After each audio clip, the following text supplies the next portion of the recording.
As early voting surged in Nevada's nominating contest, former Vice President Joe Biden lashed out at Democratic rival Bernie Sanders on Saturday for not doing enough to control his most aggressive supporters.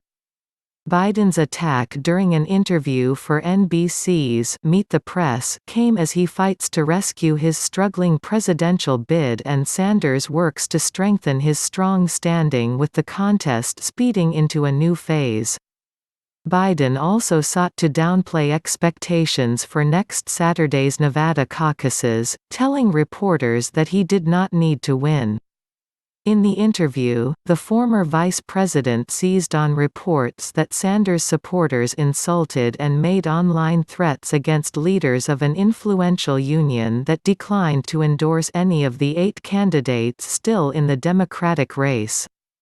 He may not be responsible for it, but he has some accountability, Biden charged.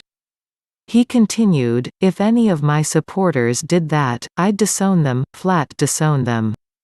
The Sanders campaign did not immediately respond to a request for comment about Biden's assertion. But Thursday in an interview with PBS, Sanders distanced himself from such behavior.